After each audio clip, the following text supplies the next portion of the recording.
One of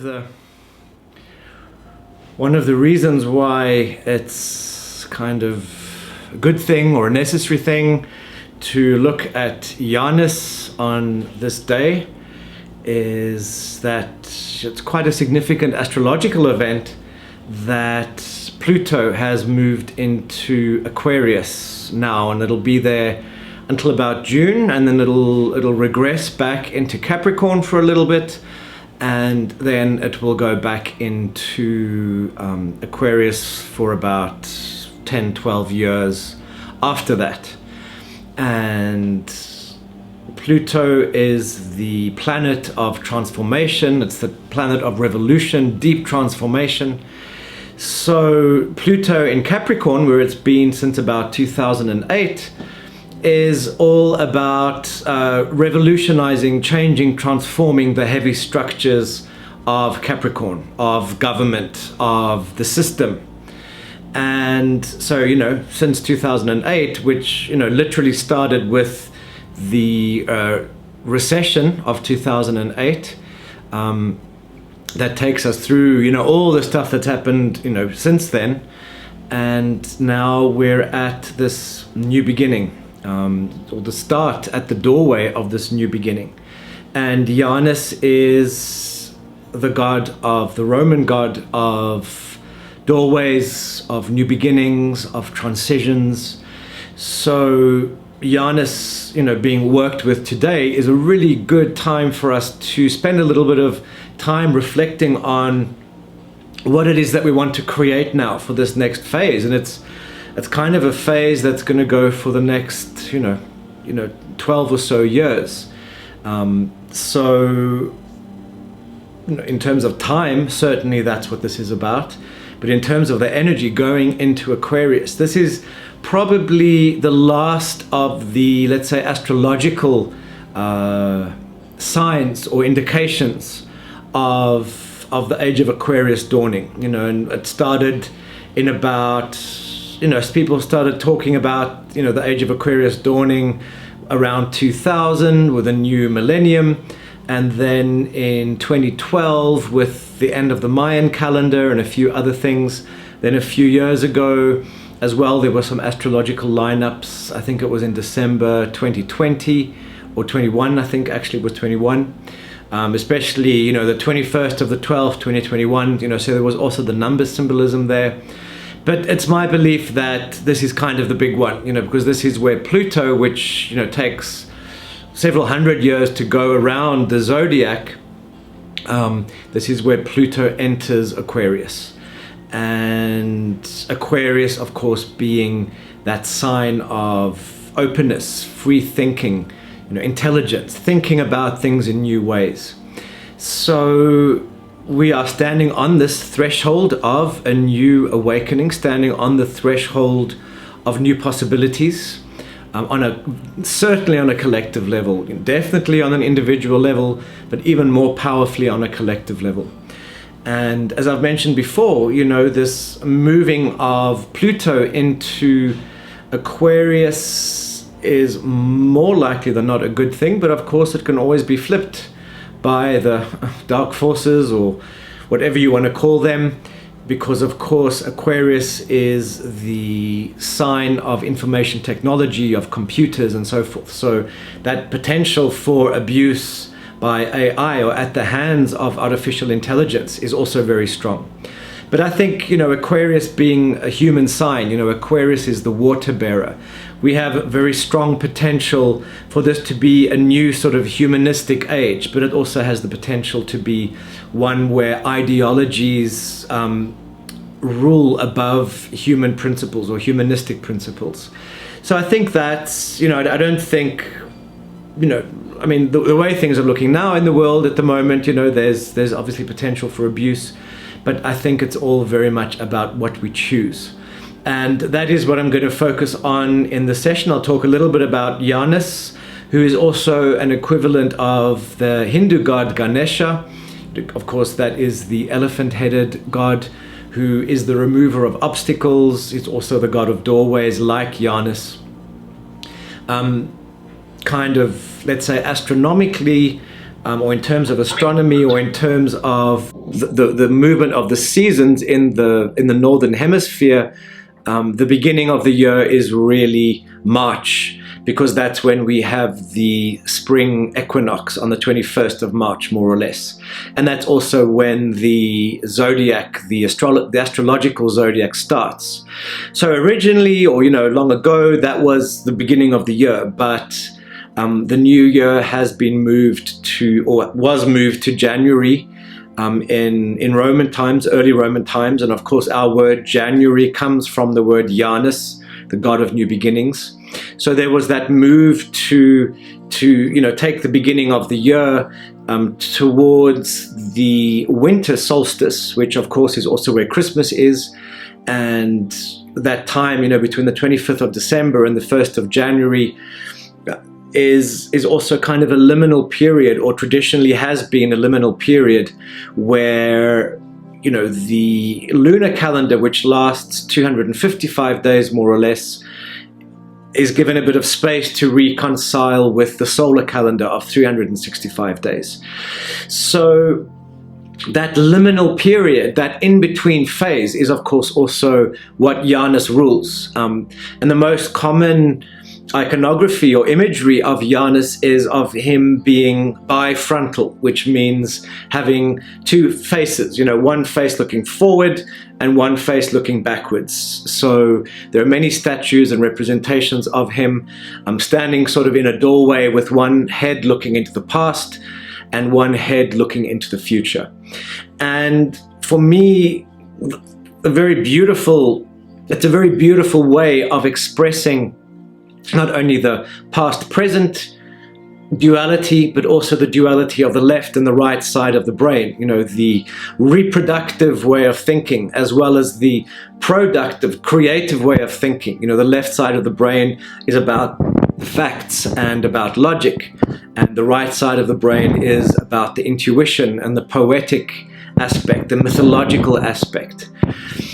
So in a sense, in this regard, Janus is the exact middle point. If we think of a cross, Janus is that very center point. And in terms of the brain, and certainly in terms of being bifrontal, for example, Janus is that point at the very middle of the brain, which of course is the pineal gland. And that pineal gland is the seat of the third eye. And of course, it is from the third eye that we can perceive other worlds, other realities. So Janus is that ability to look backwards, forwards, to think logically, to think more intuitively, and Janus stands right at the center. So that is the gateway between the different places of perception. And of course, the pineal gland is the place where DMT is produced. The pineal gland is where our ability to dream is produced. When we die, the body and the consciousness is flooded with DMT, which of course forms hallucinations, and that DMT is said to be almost like the chemical as well as the spiritual state that allows us to move from consciousness being sort of centered in this body and then being propelled into the beyond, into the other world, wherever it is that we go when we move beyond. So, of course, in spirituality, these things are never literal. We have got many different levels and states of consciousness. And let's say the unconscious or uninitiated ways of doing things would be to sort of to be born, to live our lives, and then to die, and then to go into the afterworld, or to be reincarnated. That's kind of the unconscious cycle that hasn't been tempered by wisdom, or that hasn't been tempered by consciousness. But when we undertake the processes of initiation, of dying symbolically, dying spiritually here in this life, and then being reborn within this same life, not dropping our body, but being reborn in terms of our consciousness, then we kind of expand and we take on more of this power of otherness, and we can start to work through our so-called karma a whole lot faster, which means that instead of just living our lives as we were programmed to be, being monkeys, being primates, we can start to live our lives more consciously, and therefore we can start to create heaven on earth. Instead of having to die to go to heaven, we can start creating heaven on earth. We can start living lives of enchantment. We can start living lives of bringing greater amounts of information or greater wisdom from the other world, that place that we've touched because we've died on some sort of symbolic or spiritual level. We can bring that information in, and we can start to apply that wisdom into our physical lives, into our material lives. And therefore we kind of go to that next state. And I think that is the point at which humans started to really live with greater spirituality, with greater intention, where humans started to not only speculate on what is divinity, but also started to introduce laws and structures and ways of living and ways of being that went beyond the instinctual. So we'll cover some of these themes in today's talk, and we'll also towards the end of this session do a visualization. So maybe at this early stage you just want to reflect a little bit about what is the doorway, what is the threshold where you are standing. If you imagine yourself in this doorway, what stands behind you? What have you learned? What do you want to take with you? And then what are you contemplating? Where are you headed? Where is this doorway leading? And of course, in true pagan style, we will work with invoking that energy of Janus. We will work with invoking that energy of his energy, helping us make the transition into something else, helping us change from the old state to the new state, helping us call in the energies of what is beyond our human comprehension, bringing it into human comprehension, and of course that then being transformed. So he's as a god, or as a symbol of this state. It's an incredibly powerful state. It's an incredibly vital state in our lives as humans and in our existence as conscious, intentional beings, as opposed to just, basically, hairless monkeys who are just responding to what the world does to us from the outside. So this is the point at which we start to contemplate our doorways. Not only doorways as something that we pass through, but signposts that show us where we've been, where we're going, and also as protection. It creates a space of choice and protection. We can always choose to walk through certain doorways, or we can choose to remain in old places. Of course, the moving out of old spaces can also be invoked by seeking that doorway and stepping out of the old into the new way. So it's an incredible, powerful symbolism of Janus. So to start our process, we'll just draw a card. We'll get some further sort of information and insight as to what's happening in our lives at this time as a collective. And here we have Uranos, who is the god of the heavens, the god of the sky. And it's quite interesting that card came up. And, I didn't really draw that card at random, but it's very interesting that card came up because, first of all, in mythology, there is a perceived link between Uranos, the god of the sky, and Janus, and I'll explain that in a moment. But what Uranos actually is, as god of the sky, is that ability to expand our consciousness, to go beyond our direct experience here and to sort of really move beyond, to see the bigger picture, to expand into a consciousness that isn't only individual, but that is also collective. Collective in the sense perhaps of what's happening around us in real time, but also collective in the sense of our ancestral memory and all of that deep unconscious stuff that we don't necessarily have, direct conscious awareness of. So Uranus in our lives is really about being curious, expanding how we see, expanding what we do with our time, what we do with our energy. It's kind of the sky is the limit. One of the negative expressions of Uranus could be being too scattered, or the head being too very much all over the place. But the positive side is that it creates a greater clarity. Instead of the consciousness kind of being focused in this little space here.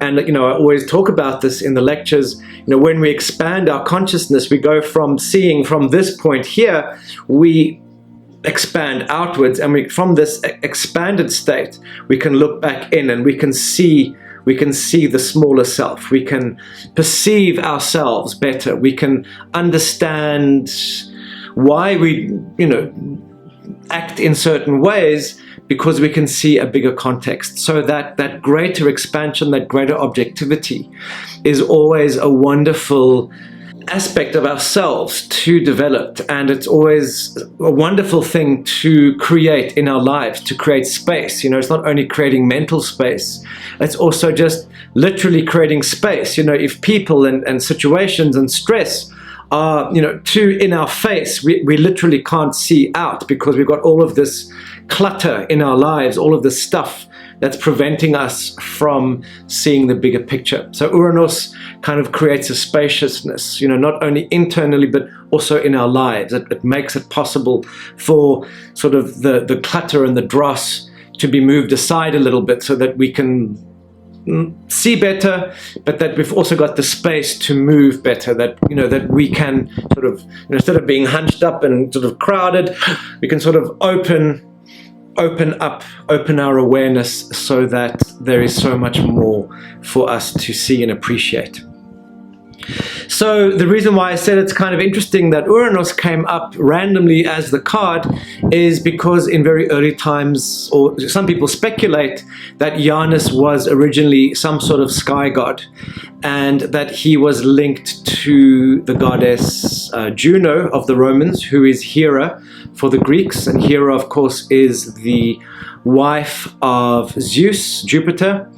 And so there is like a link where the month of June, which is linked to Juno, Hera, Juno, which was high summer in the northern hemisphere, is also linked to that beginning of the year of Janus, which is of course January.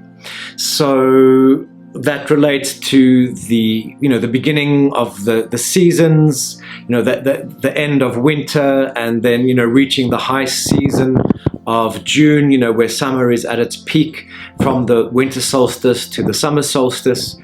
And so there is seen to be a link there. And some people speculate that originally Janus was like a sky god, and then over time he got more he became more specifically a god of these doorways.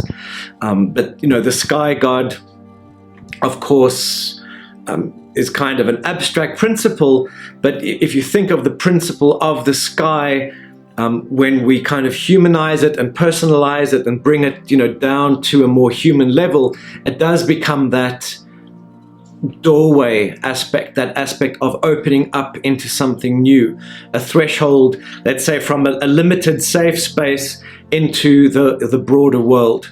So there are then associations with time as well. Even though Janus isn't a god of time, Janus relates to the flow of time, because we kind of mark time as past, present, and future.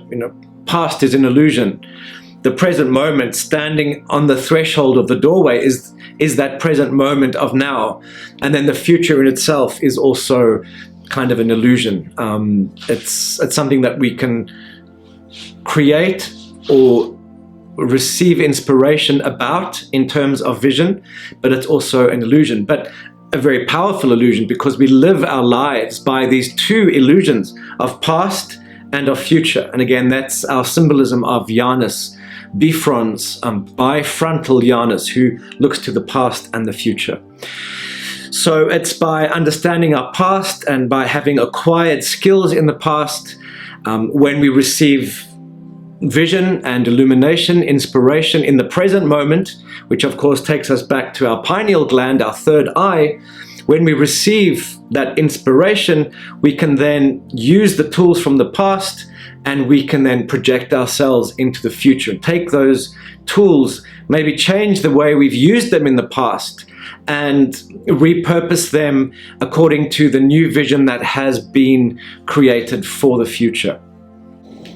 Of course, you know, these transitions, these, I guess, time-based or vision-based transitions are constant in our lives. One could argue that at every single moment you're standing at the threshold of something new.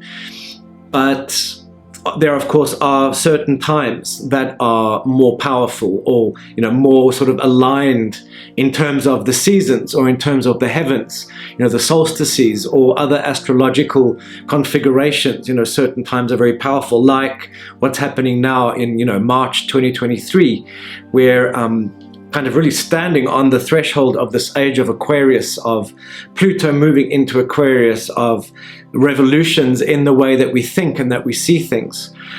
So, of course, Janus needs to, or our own inner Janus needs to be as open-minded as possible, not distracted by the past, or not ideologically brainwashed according to the past, so that as we stand at this important threshold, we can see better into the future. And that pineal gland relates to our intuitive intelligence, as opposed to just the left side of the brain, which is just the reproductive, linear, logical intelligence. That pineal gland represents an intelligence that's not only about what we've seen and experienced in the past. So it's not just about our environment, it's also about being able to see forward with an open mind, not trying to force the future to fit into the box of the past. So that openness of mind, that willingness to allow in the divine inspiration is, of course, fundamental, and always in life, but I think also now at this particular time, with this awakening that's taking place in the world, on the planet. We are seeing a lot of things fall apart. We're seeing a lot of scary individuals or scary systems and ways of doing things coming to the fore. And it's really important for us not to be seduced by that fear-based stuff that we're seeing in the world around us. And symbolically speaking, in terms of Janus, that is the stuff that's looking backwards, because that's still stuff that's happening according to who we've been in the past, or the reality that we've inhabited in that place on the other side, on the back side of the threshold. We need to be really open-minded to be able to see that place out there. And what's very interesting, when we as human beings, in our way of perceiving, when we look into the future, or even when we perceive something that's really new, but it sometimes takes a while to really understand what it is that we're seeing. And then there is, of course, that famous story of when Europeans arrived in the Caribbean, I think it was, where the Native Americans kind of couldn't see the ships because the ships were so foreign in their form. And it took a few days for them to be able to actually see that, because they had to conceptually see a new reality. And I think that's what we face all the time as humans, is we're probably seeing, the spirits or the aliens or whatever it is, these beings or these things happening around us that are kind of there from a very objective perspective, but from our subjective view, we actually can't see those things. So the first real lesson of Janus, and of course spirituality, is not being seduced by these the two eyes of duality, but rather learning to see with, the single eye of intuition, of the pineal gland. And that's why, developing that inner sight is so powerful, because it's a unified sight. It's not a divisive or divided or dual or, polarity-based way of seeing that. The two eyes obviously being our perspective into this physical reality. The third eye is our perspective into that non-physical spiritual reality. So that liminal nature of Janus is about being able to see beyond this creation, beyond this illusion that has been established for us. And of course, we always need to see that, and we always need to be able to keep seeing in new ways on different levels in our lives. But we are, very, visceral beings. Our consciousness is very much based in this 3D reality. So to bring that information from higher states into this world is what's, of course, really important. And I think in order for us to be successful in our spiritual growth and development, we need to receive this information, learn to see better here, but we do need to find the ways to bring this into the world. And that's where another function of Janus comes in, where we start to create the signposts in our lives. We start to create the structures in our lives that do mark the old, that mark the new. When we make decisions in our lives, and a very simple example of this is the Camino, the pilgrimage in Spain, or any pilgrimage for that matter, is when people decide to walk a pilgrimage, you're kind of saying, I'm going from my old life, leaving my old life behind me, going into this liminal space of days, weeks, or months during the pilgrimage in order to become something new, or in order to attain a state of grace once I've finished this pilgrimage, so that my life can then be transformed and changed. So that's one of those marker points or signposts that we create in our lives. Sometimes they happen naturally, sometimes they happen to us, and of course other times we make the decisions. So the passing of every year, New Year's Day, the first day of Janus, the first day of January every year, is a very powerful kind of universally or externally imposed marker point. And that's of course why people always get excited at New Year and have resolutions and so forth, because it is a symbolic rebirth. But then, of course, we have those markers that we create for ourselves through our decisions. Taking a trip, doing a pilgrimage, doing a fast, doing some sort of process that has a beginning and an end that becomes a sacrifice. And of course, the word sacrifice in Latin means to make sacred. So we're doing something to make that liminal time, that time of stepping over the threshold from the normal world into the numinous world or the spiritual world.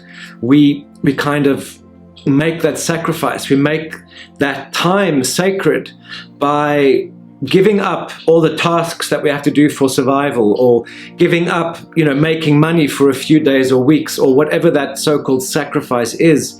When we make that sacrifice, when we go into that liminal space, we are opening the doors to the divine and otherwise, to kind of really come in, transform us, purify us, detoxify, fill the cup, fill our metaphorical cup up with more of that light, so that we can live in a whole new way. So that when we go back from that liminal space, that space of all possibilities, and that's actually the space of Uranus, the card that we drew. When we step from our very earthbound life into the liminal space of sacred space, we, within our physical bodies, we hold all of the skies, all of the heavens within us. we become limitless. We actually become a being without all the normal boundaries that kind of make us sane in normal circumstances. We go out of that so that we can expand inwardly. Then when we step back or forward, as the case may be, into the normal life that follows, when we step through that doorway, through that threshold, then we've got those heavens within us. Then we've got that expanded consciousness that we've kind of compressed into our body through the sacrifice that we've made in order for our life to be changed and to become something new. So as we grow along this path, as we do more of this work of consciously stepping through all these different new doorways that we create and define for ourselves, these doorways that are defined as places of growth or stepping into our greater potential or greater evolution. As we keep doing that, we become more heavenly than we are earthly.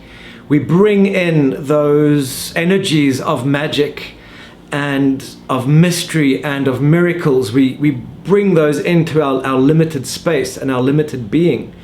And that, of course, is when the magic of transformation happens in our lives. And it's through breath work that we do this. It's through other forms of trance with the teacher plants, etc., that we step out of the bounds of who we normally are and we step into this expanded state. So when we enter this world of magic, when we step out of the world of the mundane, when we step through Janus's door, and incidentally the word Ianua, which is where the word Janus comes from, means door in Latin.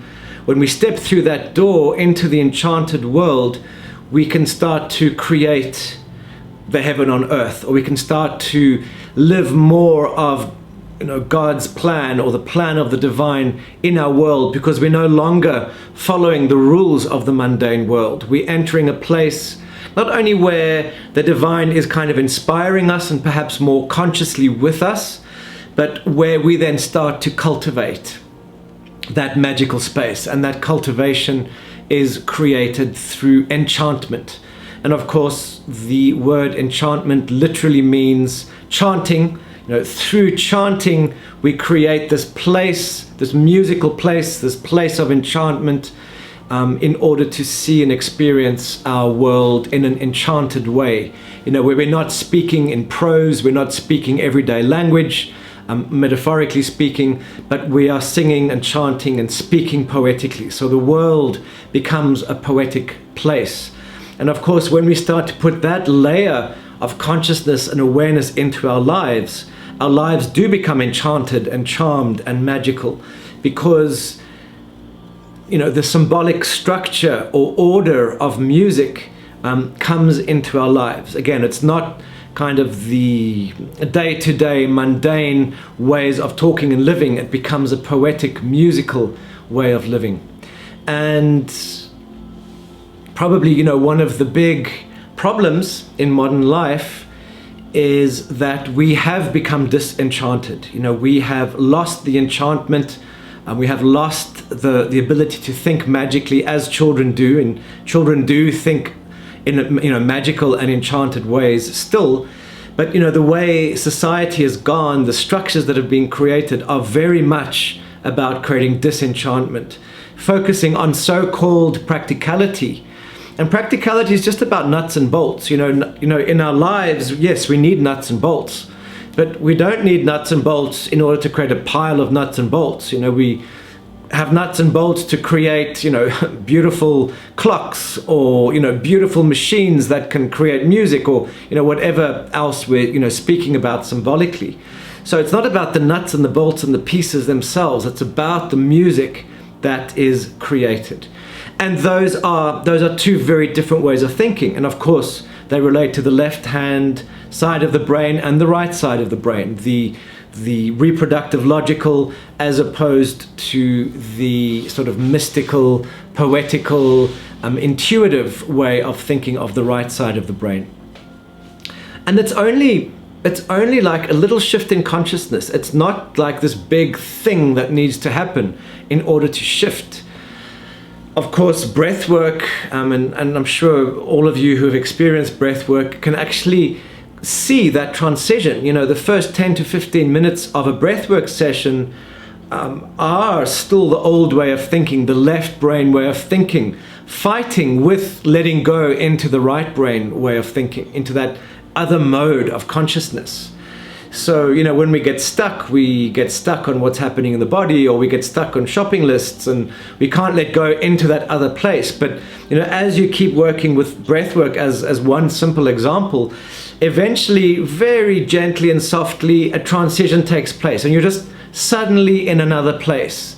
The breathing is happening without you feeling you're forcing it. The kind of jagged thoughts of normal consciousness become sort of these, you know, these polished, beautiful, inspired thoughts that kind of open up to new ideas, open up to a sense of knowing about certain things that allow us to make decisions and to have vision so that we can live our life in better ways. And that principle of enchantment is something that has existed, you know, throughout history. You know, the Egyptians are an example. The Incas are a very clear example, and a very recent example of, you know, how the Inca Empire, for example, was created in order to enchant. Apart from, you know, the ceremonies and the parades and the celebrations that the people had, you know, temples were built in particularly beautiful places like Machu Picchu. Machu Picchu is not just, you know, a pretty place in the middle of the mountains. Machu Picchu has got very specific, you know, mountains at the four different cardinal points, north, south, east, west, which protect that particular peak of Machu Picchu.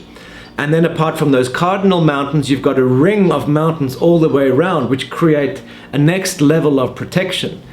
And what those people living in, you know, or visiting Machu Picchu did in ancient times was, okay, they realized this was a special place, but then they had to create the temples and the enchantments to add an extra layer of protection, let's say, but also add an extra layer of receiving, you know, spiritual information, receiving spiritual connection.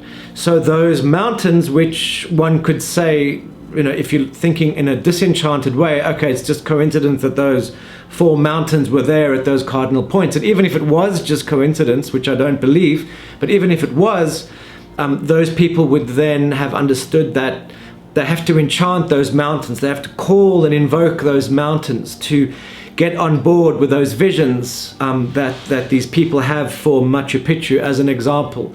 And therefore they would sing and make offerings to these mountain spirits to, you know, get those mountains aligned. And then beyond that, you know, the ring mountains around and the earth below, they were all also enchanted in different ways, through sacrifices, through offerings, through songs and celebrations. So that eventually the whole place was just vibrating with energy. A place that was already strong, let's say, started to vibrate with energy. And beyond that, you know, they built the terraces, for example, at Machu Picchu. And those terraces weren't for farming, I don't believe. Maybe there was some farming taking place, but probably those terraces were, you know, for flowers and for certain plants that had certain qualities which helped enchant the landscape. There are other examples all over Peru, and, you know, definitely in other countries. The Sphinx is an example of, you know, natural outcrops of rock and mountain, which were already, let's say, looking a little bit like, let's say, a human profile, but the Incas would have then gone and they would have actually helped it along and, you know, carved a little bit more into those stones to make it look even more like, you know, the particular symbol that they wanted to create. So there's that sense of enchanting by interacting with what is natural, by cultivating what is natural in order to create something that is truly, you know, magnificent. It's not just a practical place to live. It's a beautiful place. It's a spiritually charged place. And it, of course, creates these incredible energies and powers and, you know, place for vision in the people who lived there or did pilgrimages to go to these special places. And there's many, many examples of this. You know, all the megalithic structures, all the menhirs, all the I mean, of course, the pyramids. You know, that they're a much more, you know, so-called advanced expression. You know, any pyramid wherever in the world. I mean, it's one of, you know, the biggest or greatest forms of enchantment, because, you know, then we're not only beautiful, they were also considered to be, you know, points of, you know, focusing energy. And some say that they were actually, you know, used to generate, you know, electricity from the Earth's atmosphere.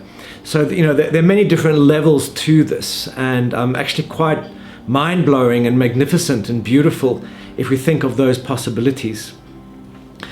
But the first step in getting, you know, as far as the pyramid, of course, we can't go out and build pyramids ourselves. But the first point is to receive that inspiration, to step into a different way of thinking about ourselves and about our world.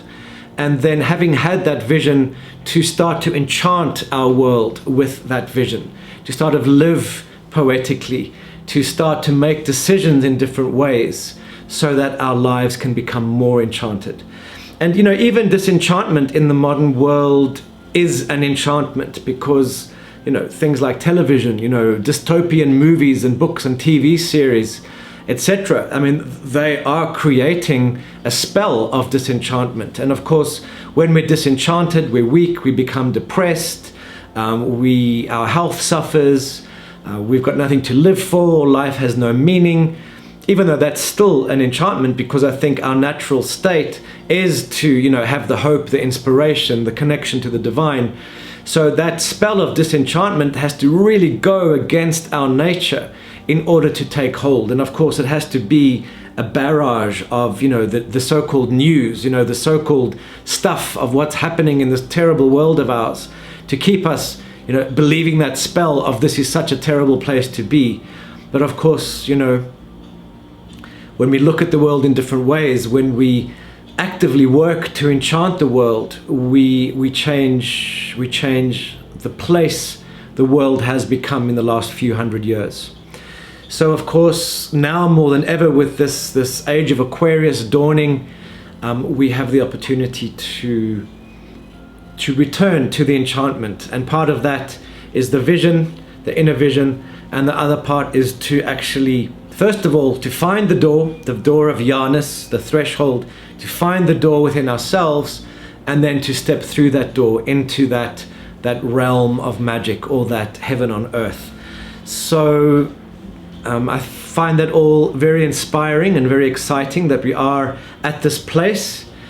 And to work with that, to celebrate that, now we will do a visualization to work with some of this symbolism.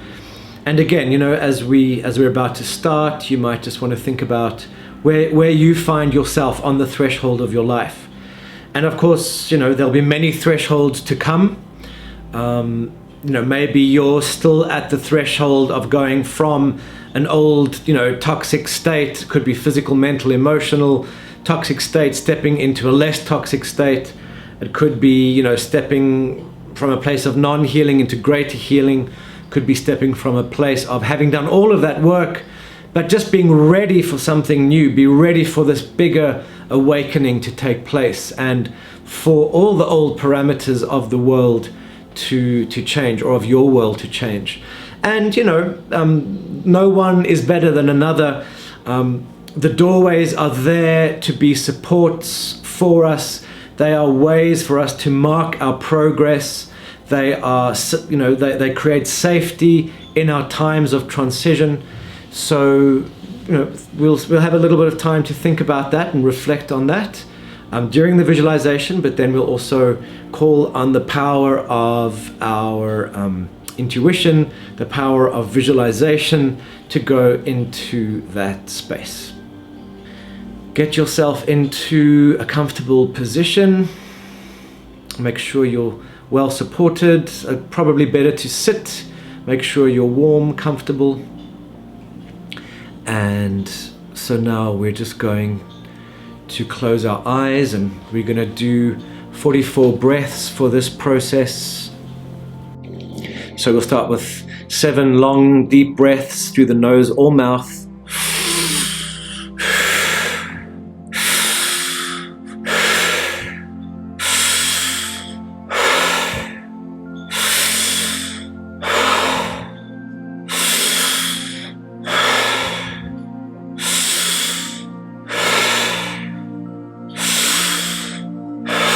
14 medium.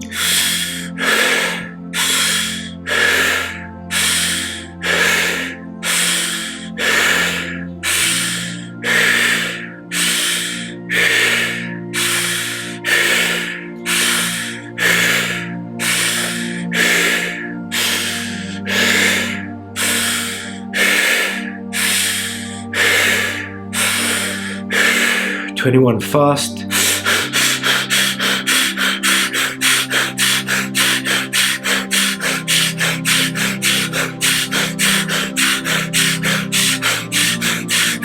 And now breathing in and holding the breath in. Keep your lungs full. This is the breath of expansion. This is the breath of going beyond the limitations. And of course, this conscious breathing gets you to that liminal point, that point between worlds, the point between brain hemispheres. Just hold it a little bit longer. This holding in breath is what makes it possible for you to step over that threshold in a moment. You don't need to make that decision yet. And now exhale. Inhale briefly. And then on the exhale, keep your lungs empty. Hold that breath out. And this is the breath of release. Releasing all the ties that bind you to the old, the ties that bind you to old behaviors, the ways of being that no longer serve you. Breaking those connections now. And now you can breathe in that breath of life. That breath of life which just fills you with consciousness and awareness, that breath of life which allows you to keep going, to keep growing, to be youthful, powerful.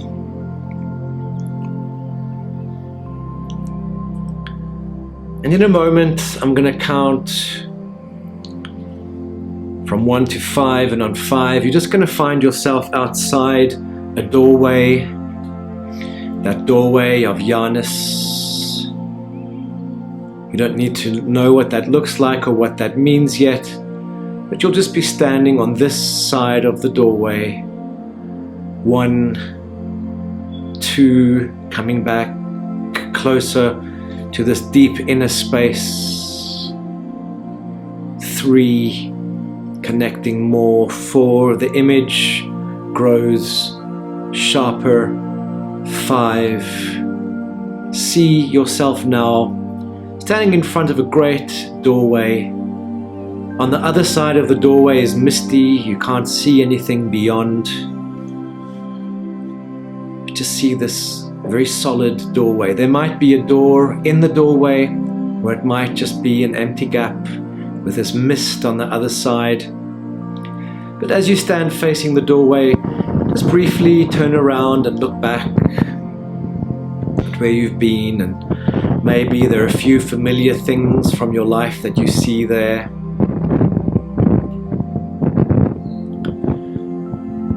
But that is not necessary to know more about, to understand at this point.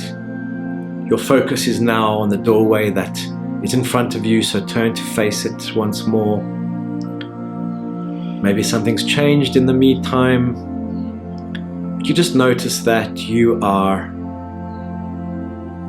3 steps away from this doorway. So take another step towards it, 2 steps away, 1 step away, and take that last step just onto the threshold. You're standing in that place between the old you and that place between where you are headed.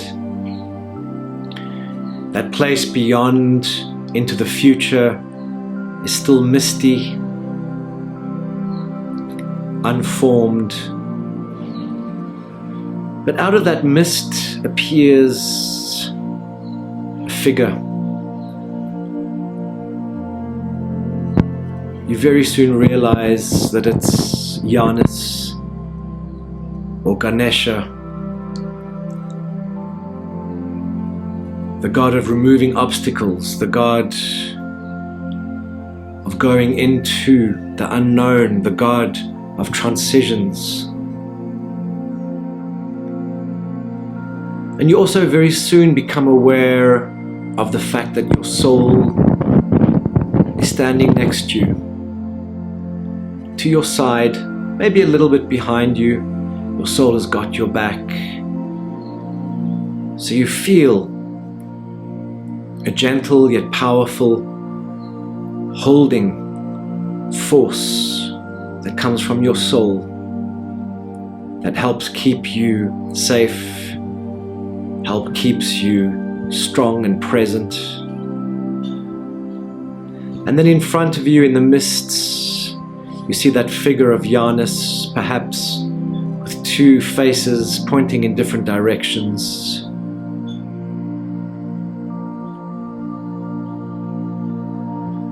And perhaps you start to get a sense now of what this threshold is.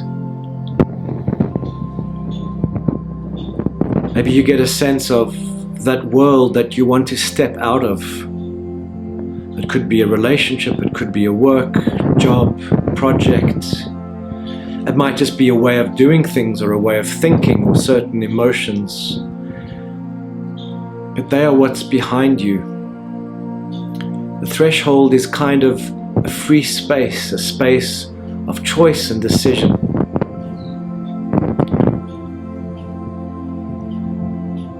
And then in front of you, in that misty infinity ahead, you see the figure of Janus who moves closer now. And immediately you just get a sense of comfort and support from seeing that figure. It may not be a literal figure, it may even just be a ball of energy or light. Feeling safe, feeling encouraged by the presence of your soul behind you, of Janus in front of you. You take that step off the threshold into the unknown. You feel your feet touch the ground in that space beyond with a crunch of the gravel, of the stones, perhaps onto which you step.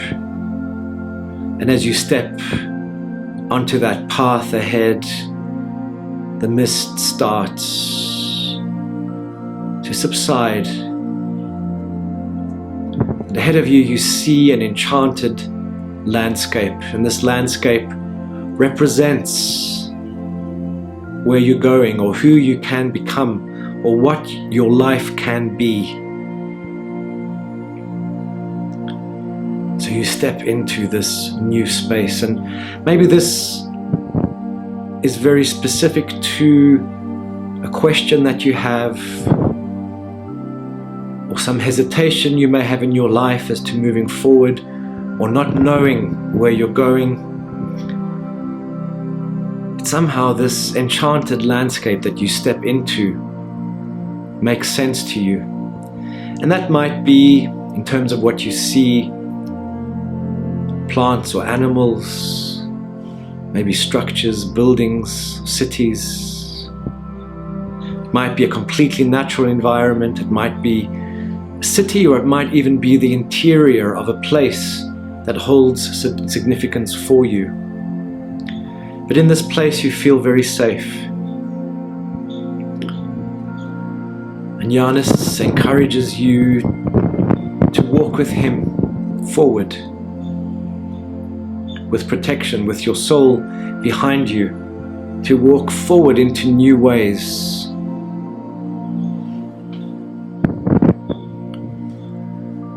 And the road is flat, solid. As you walk, the landscape changes. And as you keep walking, the sun starts to set, nighttime falls. You feel safe, you feel the coolness of the air, hear birds of the night, frogs perhaps singing, enchanting the landscape. And as you walk forward, you see you're headed towards a great fire or a great source of light. And you head towards this fire, encouraged by Janus, backed by your soul. You take your place by this fire. This fire brings warmth, brings comfort. But this fire is also very compelling in its power. And this fire represents your potential, who you're becoming, clearer vision. So bask in the light, the warmth, the power of this fire. Feel it on your body, against your skin. Hear the crackling, rustling sound of the flames. And this just brings up a whole lot of emotions. Emotions of peace on the one hand, but also of great knowing, a deep knowing within yourself of where you have been and where you are going. And this information and knowing doesn't necessarily come from a specific place, it doesn't necessarily make sense, but you are held in the great aura of this light, of this fire.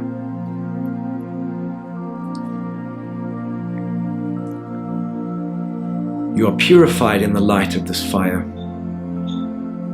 This fire, this light source, becomes a beacon of clarity, a beacon guiding your way ahead. So on all different levels, get to know this beacon, get to know where you are and what you are and who you're becoming.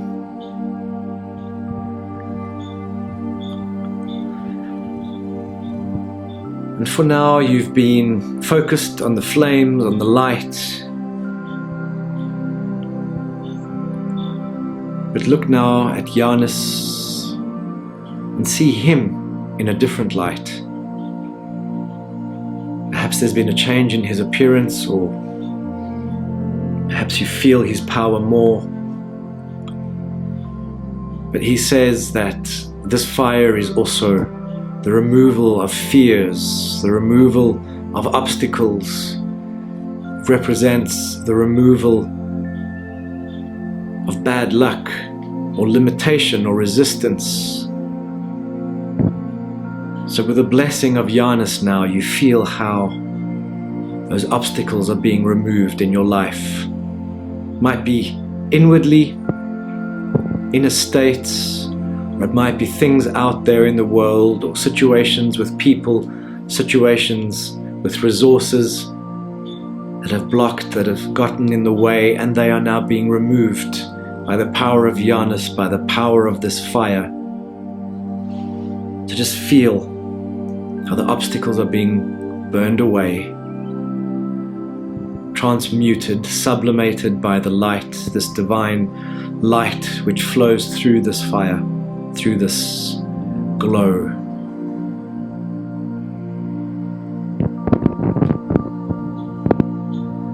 Maybe you feel different parts of your own physical body that shift and change. Maybe you feel something else in your energy transform.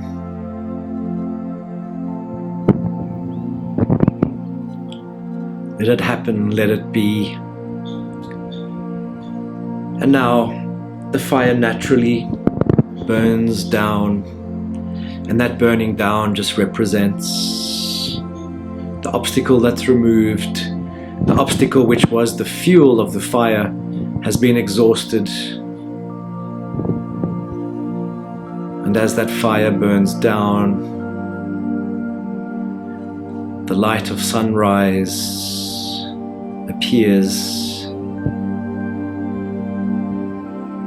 You see yourself in this new landscape, transformed. If you look back, you see that gate, that doorway, that threshold where you came from. You see the enchanted land around you, and perhaps there's something new that you notice, and that holds a message or a symbol or a knowing. Walking with Janus, with your soul, you head back to the doorway from which you came. 3 steps away, 2, 1, you step onto the threshold. Look back at Janus, thank him. See your soul by your side, thank your soul. Connect to your soul. Maybe there's something else that you need to know, that your soul has to share. And now step back over the threshold into where you came from. But you also notice, even if it's just fleetingly, that something there too has changed. Something in that home space of your inner self has also changed and transformed, and been reset in order to make it possible for you to head towards this enchanted future. Take a deep breath now. Just integrate what you need to integrate, so that a little bit later on, when you open your eyes, you know that this work is done, the obstacle is removed, the doors are opened, so that you can move forward with hope, with joy, into the future. And to take one more deep breath, and when you're ready, just return by wiggling fingers and toes, opening your eyes, being back here in the room.